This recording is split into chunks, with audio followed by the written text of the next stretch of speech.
성경 말씀 보겠습니다. 데살로니가 후서 3장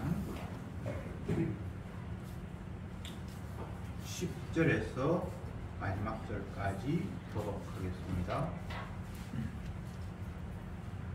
우리가 너희와 함께 있을 때에도 너희에게 명하기를 누구든지 일하기 싫어하거든 먹지도 말게 하라 하였더니 우리가 그런즉 너희 가운데 기모 없이 행하여 도무지 일하지 아니하고 일만 만드는 자들이 있다 하니 이런 자들에게 우리가 명하고 주 예수 그리스도 안에서 권하기를 종용이 일하여 자기 양식을 먹으라 하노라. 형제들아 너희는 술을 대마다가 말씀치 말라. 누가 이 편지에 한 우리 말을 순종치 아니하거든 그 사람을 지목하여 사귀지 말고 저로 하여금 부끄럽게 하라. 그러나 원수와 같이 생각지 말고 형제같이 논하라.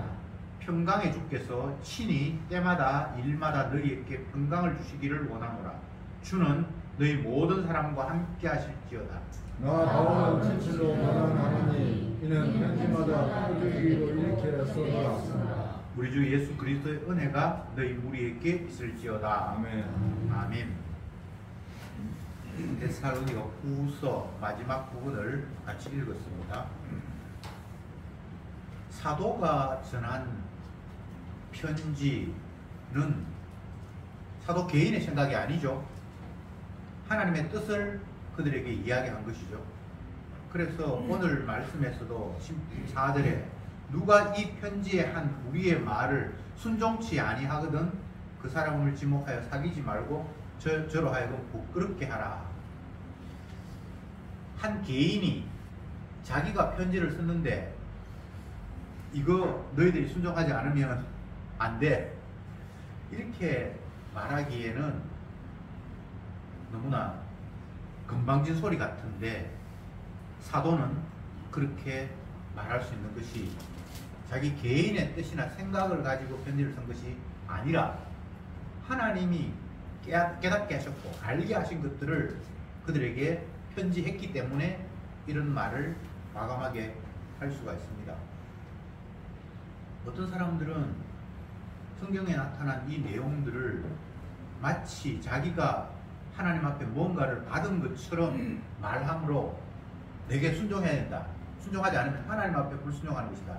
이런 식으로 자기를 사도의 자리에 두는 그런 교만한 사람들도 우리 주변에 얼마든지 많습니다. 그런 사람들의 말을 우리가 귀 기울일 이유는 없고 누가 말을 했든지 그것이 계시된 하나님의 말씀을 이야기하면 그 사람의 말이 아니라 주님의 말씀을 그냥 받으면 될 뿐이지 사람의 말에 귀 기울일 이유는 없습니다. 데살로니가 교회 데살로니가 전 부서를 읽어서는 데살로니가 교회의 상황에 대해서 잘 이해할 수 있는 대목이 그다지 없습니다. 분량이 작고 또 그교 형편에 대해서 말한 건 별로 없고 그런데 사도행전을 보면 데살로니가 교회의 사정을 조금 더 상세하게 설명해 놓았습니다.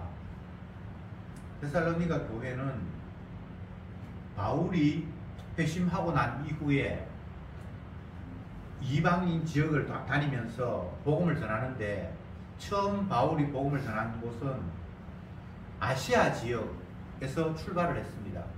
그런데 아시아 지역에서 복음을 전하다가 그곳에서 너무나 큰 핍박과 반대가 있었고 또 성령께서 더 이상 그곳에서 복음을 전하지 못하도록 막았기 때문에 그래서 결국은 유럽 쪽으로 옮겨가는데 이 데살로니가 교회도 유럽 지역에 있는 거거든요.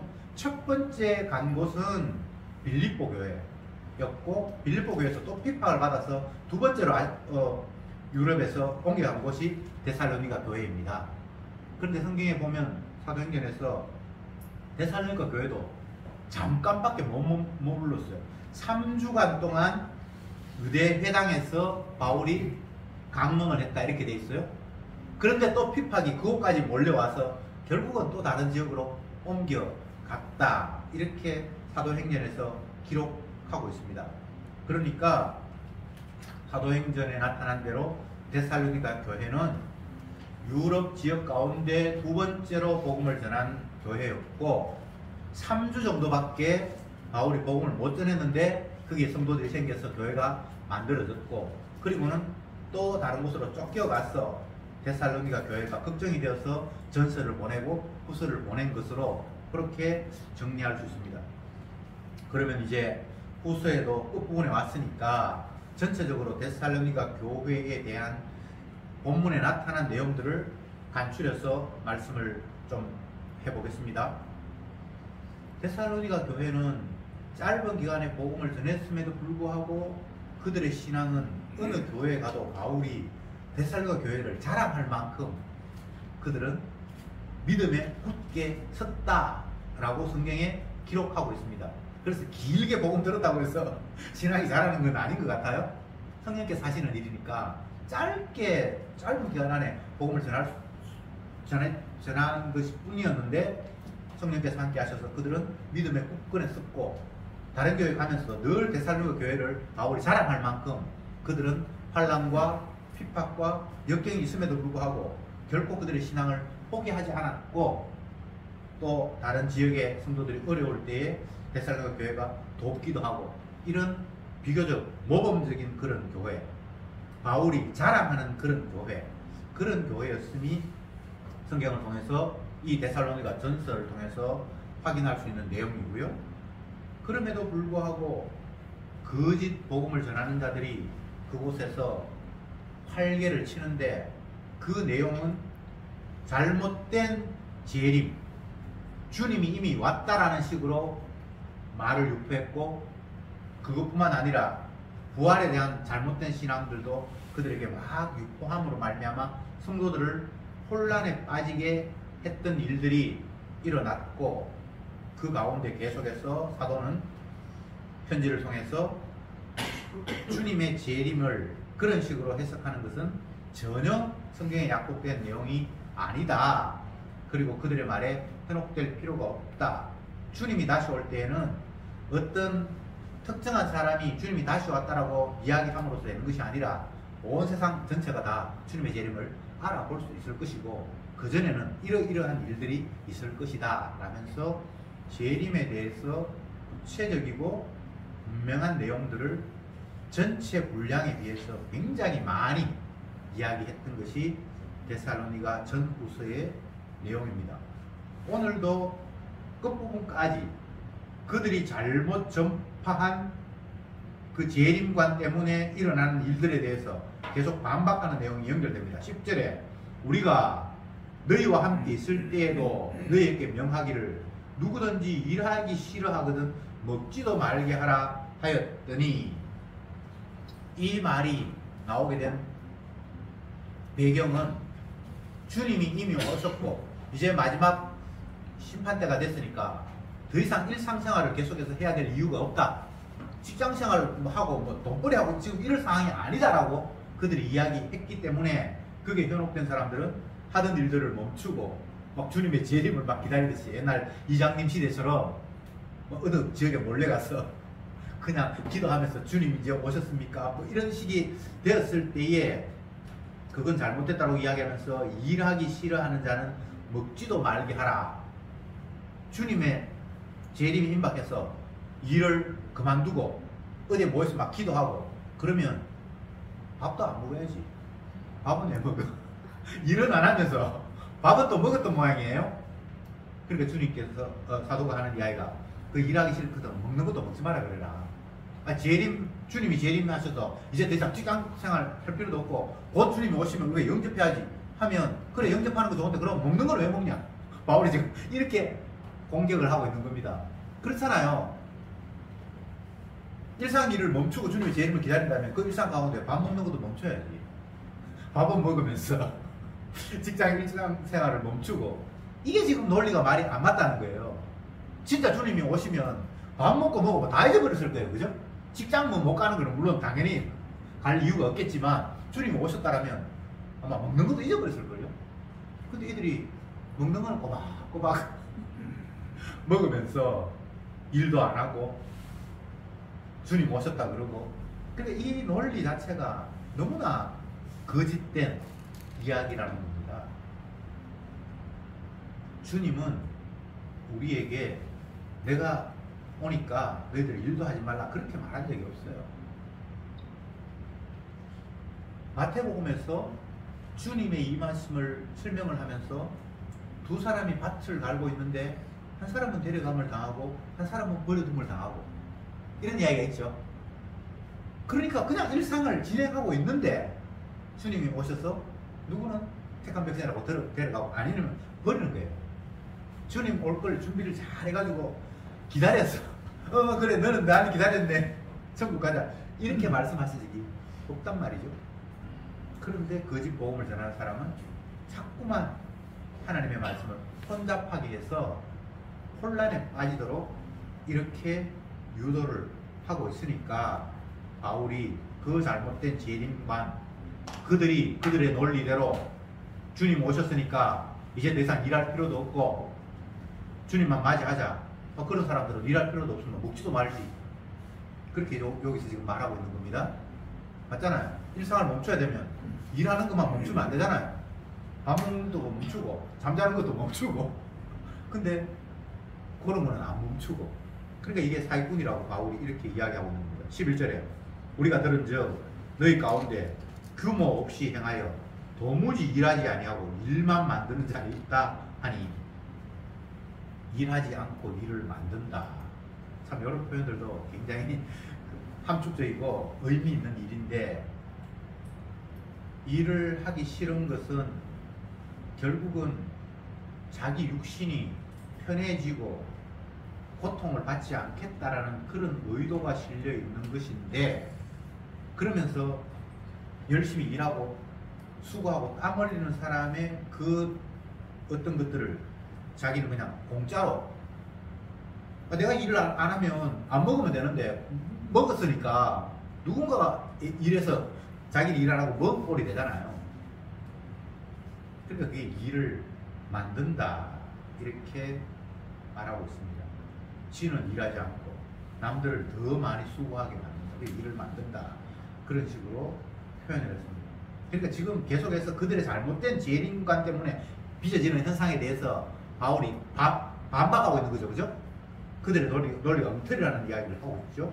12절에 이런 자들에게 우리가 명하고 주 예수 그리스도 안에서 권하기를 종용이 일하여 자기의 양식을 먹으라 하노라. 그러니까 그런 어떤 생각 다 버리고 그냥 주 안에서 열심히 일하고 그리고 너희들이 또 이런 거 가지고 너희들이 먹어야만 이게 제대로 된 성도들의 모습이다 라고 말하고 있습니다. 우리가 이 땅을 살아가면서 하나님이 원하시는 바가 무엇인가를 늘 생각해야 되는데 그것은 현재 이 상황에서 우리를 다 이해할 수는 없고 하나님이 이미 구약을 통해서 창세기부터 우리에게 들려주신 말씀이 있잖아요. 인간은 수고하고 땀을 흘려 입에 먹을 것이 들어간다 라고 주님이 말씀하셨죠. 창세기 나타난 일이잖아요. 그러면 그게 어느 시대고 적용이 안 되면 안 되거든요. 물론 뭐 이제 더 이상 일할 수 없는 그런 환경이 되었거나 뭐 직업이 갑자기 없어졌거나 그럴 상황이면 어쩔 수 없지만 그렇지 않은 입장에서는 우리가 일하지 않고 먹는다는 것 자체가 하나님의 질서에 어긋난다는 거예요. 그래서 땀 흘려서 일해야 되고 수고하고 이마에 땀이 흘러야 너희들에게 입에 먹을 것이 들어간다 라는 것 똑같은 차원에서 하는 이야기가 12절입니다. 예수 그리스도 안에서 고난하니 종용이 일하여 자기 양식을 먹으라. 이게 하나님의 창조 질서라는 거예요. 어떤 사람은 난 돈 많으니까 더 이상 일할 필요 없다. 그것도 하나님의 뜻이 아니에요. 주님은 우리에게 계속해서 너희들이 왜 죄인이고 내가 왜 너희들을 심판할 수밖에 없는지를 알라는 차원에서 우리에게 일도 시키고 어떤 환경에 두십니다. 우리는 내 필요에 따라서 일한다 이렇게 생각을 하잖아요. 먹을 걸 마련하기 위해서 일한다 이렇게 생각하잖아요. 그거 성경에는 그렇지 않아요. 물론 그런 측면도 있지만 내가 먹을 것이 있어도 일해야 돼요. 수고하고 땀을 흘려야 돼요. 그래야만 내가 죄인이라는 사실을 깨달을 수 있는 환경이 되는 겁니다. 어떤 경우에도 주님은 우리 자신을 위해서 어떤 환경을 펼치라고 말한 적이 없습니다. 주님의 영광을 위해서 우리는 이런 일도 해야 되고 저런 상황도 경험을 해야 합니다. 그래서 나를 위해서 무엇을 한다 라고 하면 그건 주님을 위해서가 아니기 때문에 우상 숭배로 연결이 됩니다. 그러니까 평소에 우리는 먹든지 마시든지 무엇을 하든지 주님의 영광을 위해서 하라는 이 말씀과 정반대로 먹든지 마시든지 무엇을 하든지 내 만족을 위해서 하잖아요. 그러니까 다 인간들은 우상 숭배자예요. 하나님의 말씀은 나의 유익을 위해서 주신 것은 아니에요. 주님이 어떤 분인가를 알게 하기 위한 것이 주님의 말씀이에요. 그래서 주님의 말씀을 통해서 아, 주님이 이런 분이구나, 내가 이렇게 완악하구나, 하나님께서 화를 내시는 이유가 이것 때문에 있구나를 발견하게 된다면 그게 가장 큰 은혜예요. 은혜라는 것을 소유의 증가, 환경의 안락함으로의 전환, 마음의 평안, 이런 것들을 자꾸 은혜라고 착각을 하는데 그렇지 않습니다. 사도 바울은 복음을 전하면서 수많은 어려움을 겪었는데 그 어려움 가운데 매를 맞고 감옥에 갇히고 굶주림에 처하고 정말 육으로서는 견디기 힘든 그런 많은 일들을 경험하게 돼요. 그런데 그것이 다 주님의 은혜다라고 해석을 해요. 욥도 구약에 나타난 요셉도 마찬가지죠. 요셉이 난데없이 꿈을 꾸는데 그 꿈은 하나님의 계시입니다. 하나님이 어떻게 일하실 것인가를 보여주는 것이 요셉의 꿈을 꾼 내용이거든요. 그걸 그냥 이 얘기를 했는데도 불구하고 그것 때문에 형들의 미움을 받아서 인신매매 당하고 남의 나라에 팔려가고 거기서 열심히 뭐 일을 했는데 억울하게 옥에 갇히고 여러 어려운 일들을 겪는데 그것이 다 은혜예요. 은혜. 환경이 좋고 소유가 늘어나고 이렇게 해서 그걸 은혜라고 하는 것이 아니고 주님의 뜻을 깨닫게 되고 하나님의 일하심을 알게 된 그 상황 자체가 다 성도에게는 은혜예요. 저들은 늘 은혜 안에서 살아가기를 소망해야 되는데 그런 마음보다는 편안하게 살아가기를 꿈꾸고 있죠. 그래서 그걸 은혜라고 착각하고 있죠. 어떤 사람이 뭔가를 이야기합니다. 근데 정말 좋은 환경으로 바뀌었네? 그러면 그게 그냥 부러운 거예요. 그건 하나님이 우리에게 주신 마음이 아닙니다. 13절에 형제들아 너희는 선을 행하다가 낙심치 말라.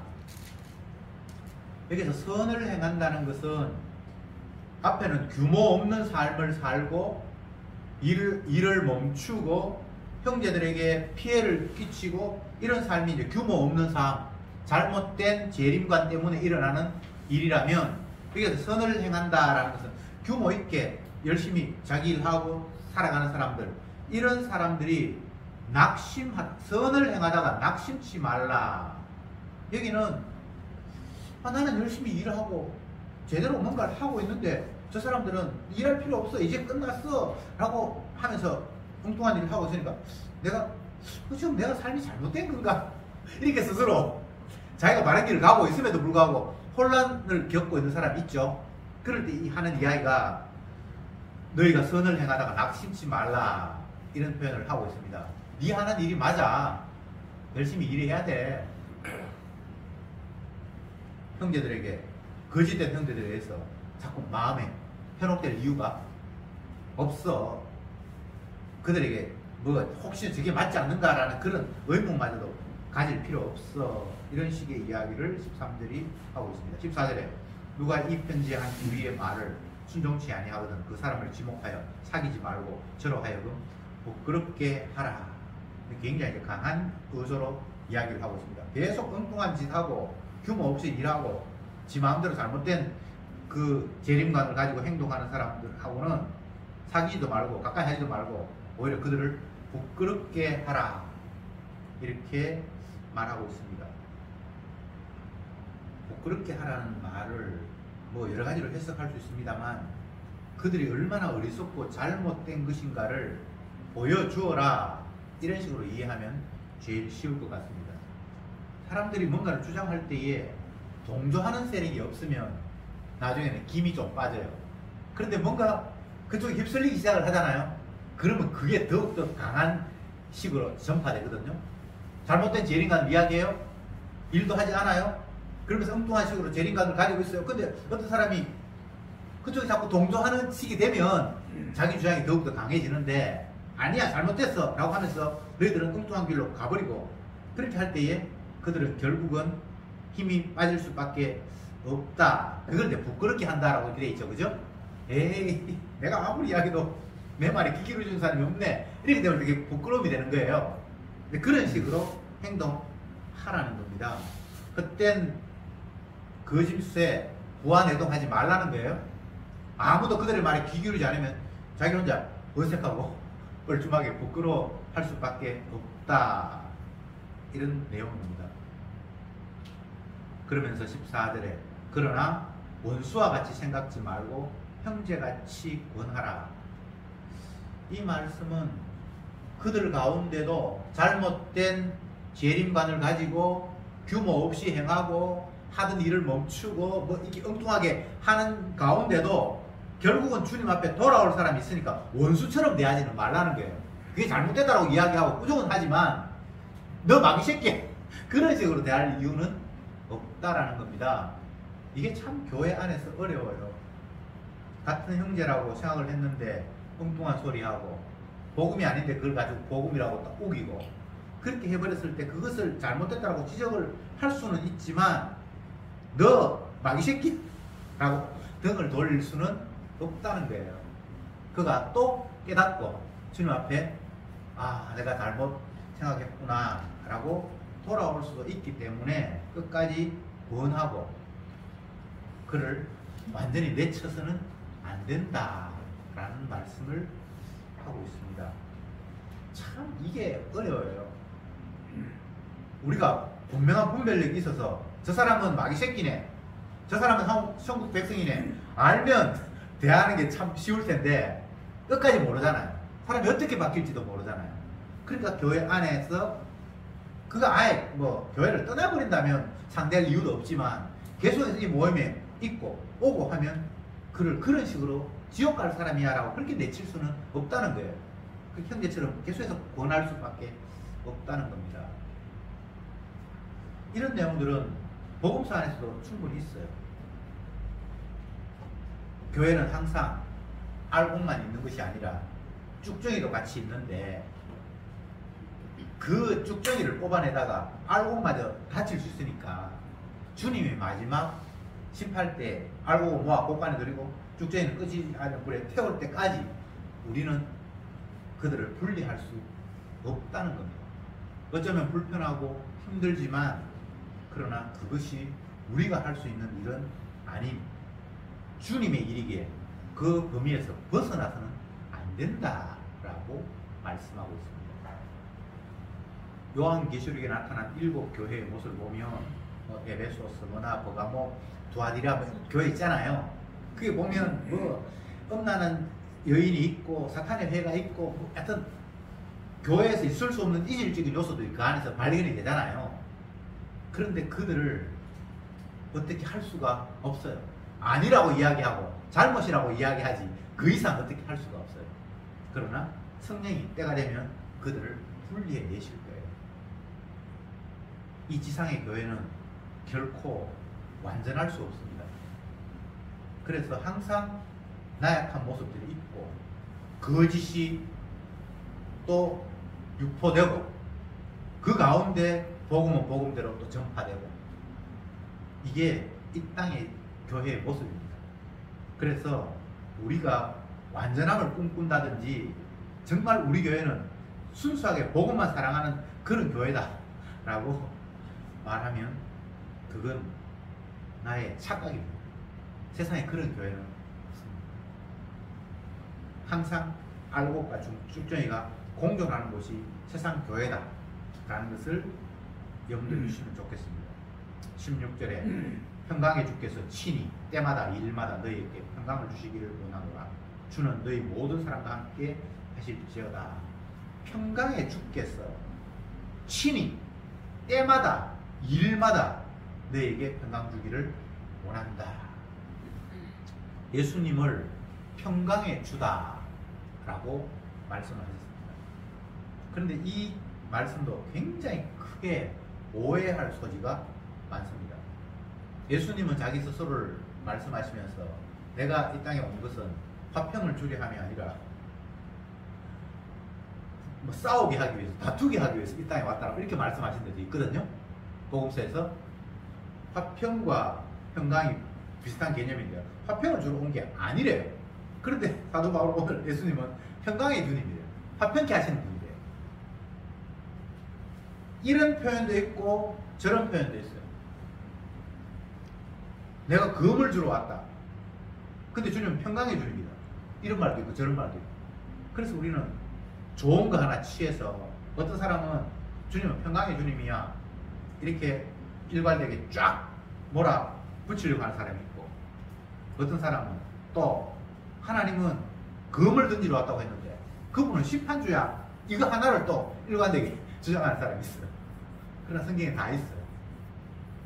그런데 여기서 평강의 주님이라는 이 표현은 우리에게 걸림이 없고 환란도 없고 모두를 그냥 잠잠하게 편하게 인도한다라는 것을 평강으로 이해하면 안 됩니다. 최후 마지막의 모습이 평강이에요. 그래서 평강을 이루기 위해서 그 과정에서 환란이 충분히 있을 수 있고 공고가 있을 수 있어요. 그러나 최종적으로는 주님께서 그 모든 과정을 통해서 평강을 주시는 분이라는 의미지, 주님이 평강의 주님이니까 우리의 삶 가운데서는 어려움 없고 평강만 있을 것이야 라는 이해는 잘못된 이해예요. 주님이 평강을 주시기 위해서, 그것도 자기 택한 백성에게 평강을 주시기 위해서 분란을 일으켜요. 너 잘못됐어, 너 엉터리야. 예루살렘 교회가 구제 문제 때문에 다툼이 일어나요. 구제를 하는데 헬라파 유대인들은 구제에서 자꾸 빠지고, 히브리파 유대인들, 그러니까 쉽게 이야기하면 그 지역에서 계속 살았던 유대인들은 구제 많이 혜택이 돌아가는데 다른 지역, 이방 지역에 갔다가 돌아온 이스라엘 사람들은 구제에 자꾸 빠져요. 그래서 생긴 문제가, 그 문제를 사도가 해결하기 위해서 그래 교회 안에서는 공평하게 재물도 나누어지고 구제도 일어나야지 라고 하면서 신실한 사람을 기도해서 뽑자. 왜? 우리는 복음 전하는 일이, 사도는 복음 전하는 일이 중요한 일이지 구제하고 이런 일 때문에 우리가 시간을 빼앗길 수 없으니까 너희들 가운데, 형제들, 집사들 가운데 신실한 사람을 뽑아서 공평하게 구제하도록 하자 해서 7 집사가 뽑히잖아요. 사도행전에 나오는 이야기잖아요. 그런데 그 7 집사 가운데 뭐 우리가 아는 대로 빌립도 있고 스데반도 있고 여러 사람이 있는데 그 2사람의 이야기가 집사를 뽑았다라는 이야기 다음에 나오는데 그들이 구제를 잘했다라는 이야기는 없고 복음 전하다가 돌 맞아 죽고 그런 이야기가 나와요. 끝까지 교회는 십자가 복음이 주지 구제 잘하는 게 교회의 모습은 아니라는 거죠. 구제가 필요하죠.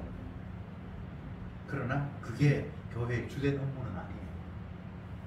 어떤 교회는 복음을 전하기 위해서는 구제도 해야 되고 선교도 해야 되고 뭐도 해야 되고 뭐도 해야 되고 그렇게 이야기하면서 사람들에게 그걸 계속해서 강조하는 경우가 있는데, 구제는 복음을 전하는 과정 속에서, 십자가를 전파하는 과정 속에서 그냥 부수적으로 파생하는 일이에요. 십자가라는 일이 성도에게, 교회에 주된 업무예요. 주의 피로 값주고 산 교회라고 사도행전에서는 교회를 정의해요. 교회가 무엇인가라고 할 때 주님의 피로, 피를 지불하고 산 것이 교회라는 거예요. 주님의 피 때문에 모인 자, 주님의 피로 씻음 받은 자의 모임을 교회라고 하는 거예요. 그래서 그 주님의 피로 모인 그들이 할 일은 주님의 피가 나를 이렇게 깨끗하게 했습니다라는 그 이야기를 하라고 불러놓은 거예요. 그게 예수님의 증인이에요. 그래서 사도 바울은 너희들이 평강의 주님께서 너희들 인도하셔서 날마다 너희에게 평강 주시기를 원한다 라고 했을 때, 주님의 피로 내가 씻음 받았습니다, 하나님의 백성이 되었습니다 라는 걸 고백하는 것이 이 평강의 주님을 믿는 것이고, 주님이 우리를 평강을 주셨다라는 내용입니다. 그리고 이걸 전파하는 거예요.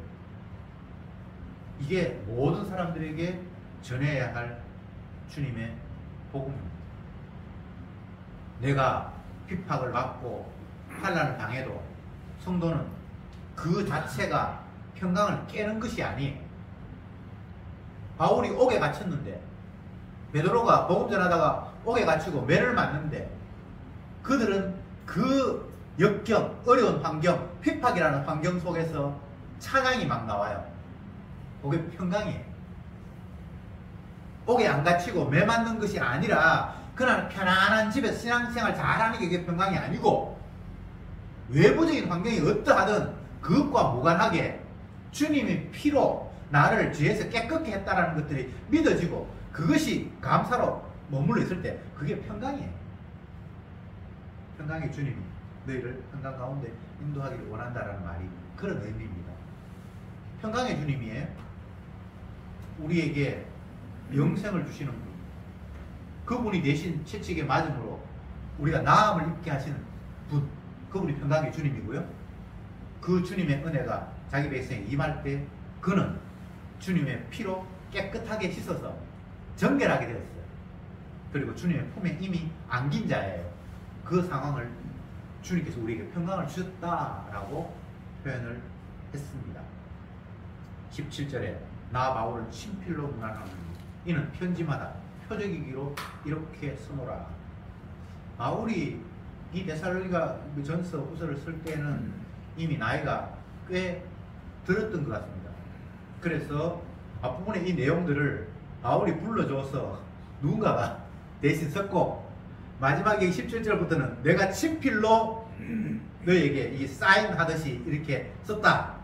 주님의 평강이 너에게 있을지어다. 뒷부분에는 바울이 직접 자기가 이거 내 편지라는 의미로 이렇게 사인을 했다라는 이야기를 이렇게 표현을 하고 있습니다. 참 이런 부분들은 굉장히 뭡니까, 세밀하죠. 이렇게 안 해도 될 것 같은데 마지막에는 내가 직접 사인을 한다. 이 앞에 글이 이게 그냥 누구나 아무나 쓴 게 아니고 내 뜻으로 하나님께서 쓴 것이고, 이거는 계시의 말씀이 분명하다라는 사실을 마지막으로 자기가 친필로 쓰면서 마지막 한 구절, 우리 주의 은혜가 너에게 있을지어다, 이렇게 하면서 이제 편지가 마무리됩니다. 주님의 말씀이 기쁜 소식으로 들려지는 것은 내가 그 말씀을 잘 이해해서 문법을 이해하거나 남의 말을 잘 이해해서 기쁜 소식으로 들려지는 것은 아닙니다. 최근에 신문에 이런 내용이 났어요. 요즘 젊은 사람들이 문장을 이해하는 능력이 너무 떨어져서 정말 힘들다. 유치원 교사가 그런 글을 썼어요. 그 아이들에게 부탁하는 거 있으면 가정통신문이라는 이름으로 선생님이 이렇게 뭘 써가지고 이제 인쇄해가지고 보내주면 아이들 준비물도 준비하고 하라고 유치원 선생님이 이제 가정통신문으로 보냈는데 며칠날 소풍을 가는데 며칠 소풍 가다고 해놓고는 혹시 우천시에 비가 오면 우천시에는 뭐 다른 방법으로 뭘 합니다라고 했는데 우천시라는 말을 못 알아들어가 어떤 학부형이 전화가 선생님 우천시가 어디 있어요? 그렇게 묻더라는 거예요. 비가 올 때를 갖다 우천시라고 하는데 그걸 무슨 말인지 못 알아 유치원 선생님들 학부형들이 못 알아듣고 또 어떤 애가 몇 가지 그렇게 적어놨는데 아주 재밌는 게 많아요. 너무 문장을 이해할 능력이 떨어진다는 거예요. 그리고 요즘 국어 선생님들 더 힘들어요. 영어는 열심히 하는데 수학은 열심히 하는데 국어를 못 해가지고 무슨 말인지 말귀를 못 알아듣고 그런 해프닝이 이제 벌어진다라고 그 어떤 선생님이 글을 올려놨는데 지금 사도 바울의 편지 이것들이 기쁜 소식인데 이것이 기쁜 소식으로 받아들여지는 것은 문장의 이해력이 있어서 아 이래가 기쁜 소식이구나 이런 식으로 기쁜 소식이 되는 건 아니에요. 하나님의 말씀은 주님의 능력으로 성령의 능력으로 기록된 거예요. 그래서 이것을 이해하고 깨닫는 것 역시 성령의 능력이 개입되어야만 가능한 거예요. 예수님이 말씀을 전하면서 사람들에게 하신 이야기가 들을 기 있는 자는 듣는다 이런 말씀을 계속해서 하셨어요. 자기가 열심히 이야기해놓고는 예수님이 유대인이에요. 유대인들에게 이야기했어요. 다 알아듣는 이야기예요. 그런데 들을 기 있는 자는 내 말을 듣는다라는 이런 이야기를 계속해서 하셨어요. 그걸 뒤집으면 들을 게 없는 자는 내가 아무리 이야기해도 못 듣는다라는 이야기를 하신 거예요. 아무리 쉽게 설명을 하고 알아듣게 이야기를 해도 복음은 성령께서 귀를 열어서 듣게 하지 않는 한 결코 들을 수 없는 내용입니다. 그래서 하나님의 복음은 감추어진 비밀이다 이렇게 바울이 표현한 적이 있어요. 예수님은 비유로 설명을 하시면서 왜 비유로 말씀하십니까? 라고 제 아들이 물으니까 들을 사람은 듣고 못 들을 사람들은 내가 감추는 용도로 비유를 사용한다 이렇게 주님이 말씀하십니다. 하나님의 말씀은 모두에게 다 들려지는 이야기는 결코 아니다. 그래서 여러분들도 복음을 대할 때에 나는 이제 깨달았어. 그러니까 나는 이제 알고 있어 라는 이런 마음을 갖는다면 복음의 성격을 오해하는 겁니다. 우리는 늘 어두움에 놓여 있습니다. 예수님만이 빛이고 나머지 세상 전체는 다 어둠입니다. 그분만이 밝히 보실 수 있고 나머지는 다 소경입니다. 근데 주님이 눈을 뜨게 하시면 보고 귀를 열어주시면 들을 수 있는 것이 우리의 한계입니다. 그런데 우리는 이미 눈을 떴다고 하고 귀가 열렸다라고 자꾸 우기고 싶은 거예요. 근데 그거 잘못입니다. 주님이 그 순간 우리의 귀를 열어주실 때 그 순간 우리를 보게 하실 때만 보는 거예요. 마치 이사야가 성전에 가서 기도하는데 주님께서 그에게 들려주시고 보게 하셔서 화로다 나를 망하게 되었구나 라고 막 탄식이 나오는 그런 장면이 있죠. 주님이 보게 하실 때만 보는 거예요. 내가 망했고 내가 사는 이 세상이 주님의 진노 속에 담겨있구나를 그냥 그 순간에 깨달은 거예요. 그 전에 주님께서 말씀하셔서 막 이야기를 하긴 했는데 그건 그냥 전했을 뿐이에요. 그런데 주님께서 성전에서 정확하게 뭔가를 보여주시니까 화로가 나야 망하게 되었구나 라고 보듯이 사도 요한이 밤모섬에서 기도하는 가운데 주님이 그를 들어서 첫 하늘의 모습을 보여주었듯이 그럴 때는 그냥 보는 거예요. 그러나 그렇지 않으면 다 그냥 땅에서 우리가 판단하고 보고 내 지식으로 그냥 평가하는 것 말고는 안 돼요. 근데 그런 식의 평가와 봄은 어둠의 일종이에요. 그래서 우리는 날마다 주님의 말씀을 대하면서 주여 귀를 열어주옵소서, 성령이여 주의 영어로 기록한 말씀 성령으로 깨닫게 해 주옵소서라는 이런 마음이 늘 우리에게 있어야 합니다. 물론 그 마음이 있다고 해서 주님이 열어주는 건 아니고요. 주님이 택한 백성에게는 지시대대로 필요에 따라서 보게 하시고 깨닫게 하시고 아멘하게 하시는 겁니다. 그것 말고는 우리가 어떻게 할 수가 없어요. 그래서 주님의 말씀 앞에 우리는 겸손할 수밖에 없습니다. 그냥 나는 하나님의 말씀 앞에 어둠이라고, 나는 주님의 말씀 앞에 그냥 까막눈이고 소경이고 귀머거리라고 그냥 고백할 수밖에 없어요. 그래서 순간순간 주여 눈을 열어 보게 하옵소서, 귀를 열어 듣게 하옵소서, 성령이여 내 마음을 열어서 주의 기이한 법 비밀을 깨닫게 하옵소서라는 그런 겸손함이 말씀을 대하는 우리의 한결같은 마음이기를 바라고, 그래서 주님께서 평강을 주시고 깨달음을 주실 때 기쁨으로 그 평강을 자랑하는 저들이 되기를 원합니다. 기도합시다.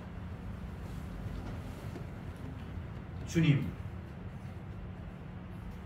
보기는 보아도 알지 못하고 듣기는 들어도 깨닫지 못하는 것이 우리들의 실상입니다.